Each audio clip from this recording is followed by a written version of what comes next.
frankly, the neighborhood hasn't changed that much. So I went to that school, 1st grade to the 8th grade, with the Sisters of Mercy. I think 2 things happened really in the 7th grade. So I was about 12 years of age that really kind of started my vocation in a sense. One of them was a class trip. In the 7th grade, the sisters arranged a class trip to Maryknoll, because in those days Maryknoll was the American missionary congregation. And so we took a class trip in the 7th grade and we came up here. In our museum here, they showed a film. And in the film, it was about Latin America, and the mother and daughter were working in the fields. It was a very hard life. And the mother somehow fell on the machete and she was bleeding. And the girl runs off and goes to sister because she runs a clinic. And sister comes back and she helps her. And I'm sitting there, 12 years of age, and I said, that's what I want to do with my life. I want to spend my life helping people. You know, it just, like her, you know, I mean, it was just caught me so completely. And I remember, I can hear myself saying it in the museum at 12. Another thing happened that year that was fascinating.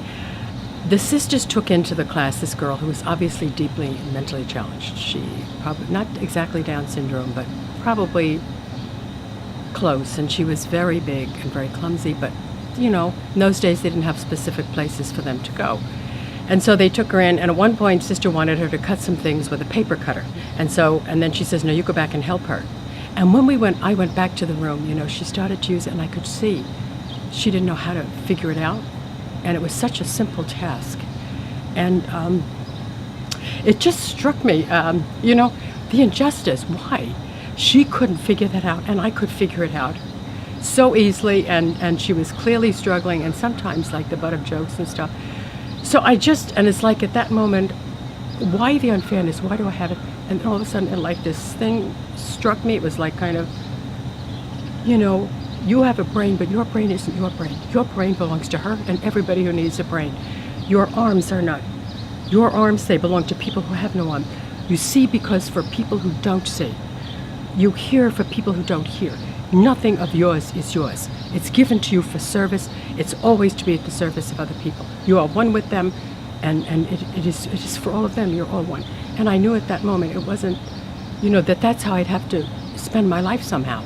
Like after that, the 2 things kind of combining. Now, I didn't say I want to be a Maryknoll sister at 12, but towards the end of high school, what do I want to do with the rest of my life? What is my life about? And that's when all of this came back to me, and Maryknoll and my trip, and it was just so clear to me it was Maryknoll. And so I wrote to enter, and that was the beginning of Vatican II. Just the beginning. And so they wanted girls to wait another year. So they said, yes, we're going to have you, but we want all of the girls entering to wait another year. You have to get out and get a little bit more experience. So I went to college for a year, Mount St. Vincent's, and then I entered Maryknoll. As I said, it was just the time of Vatican II. And I knew then, when I entered, that I was going to be a missionary. I was going to go overseas. I was going to work in another culture. I was going to work with the poor. And that's exactly what I chose. That's exactly why I entered Maryknoll. Of course, then Vatican Council came and things changed, but only for the better. I just celebrated my Golden Jubilee. Yeah, I don't know where those 50 years went. It's like yesterday. I can remember the day entering and going down that long corridor to change into my Poststone's dress. I can remember it like it was yesterday. My whole family came up with me. And in those days, you were a Poststone for nine months. And so we dressed in black. And we had a short little veil and a black dress. And my girlfriend's mother made it for me. And, you know, and so up I came. And I remember the sisters took me down. And when I came out, my poor father was crying. For them, it was very hard because he said, why can't you join a community here, like the Mercies, where I can see you? Why do you have to go off to all those foreign countries, you know? We'll never see you. And the first time I went out to Hong Kong, it was 10 years. And when you're young, when you're 23, it's tough. You know, and I was crying in the whole airline, plane right to Hong Kong, I was crying, and they're outside crying. And my sister told me my mother cried for 3 months after I left every day when you know. It was hard. It was hard for us. And you could see them again. In those days, too, you didn't see them as often. It was very, very different. And then, so anyway, I came home the first time, and then I could stay with them and everything. And what a difference. And they could see you were happy. And always, you know, anytime you want to leave, Elaine. Parents were so good, you know what I mean? So good. But then later they could see that this was good for you and that this is what you wanted. And then it's totally different, you know? And it did change over time. There was more seeing your family, recognition of the importance of the family. And for our earliest sisters who went out, it was very difficult. Some of them never came back.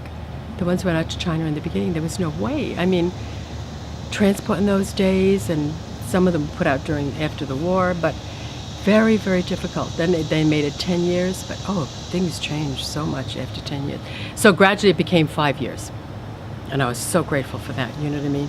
And now it's down to about, 4 to 3 years. So it's so important to see your family and keep in touch with them, and, so I'm just so grateful for the change. But my poor father and my mother couldn't cry because he was crying so bad. She said, I just couldn't. I had to hold him up, It's hard. It's hard. It was very hard in those days on parents because they didn't see you again. They even said they used to drive around the property on the odd chance they'd see me walking. Can you imagine? But see, you just don't realize what they go through. Yeah, it was hard. That's why the changes are good. So much more human.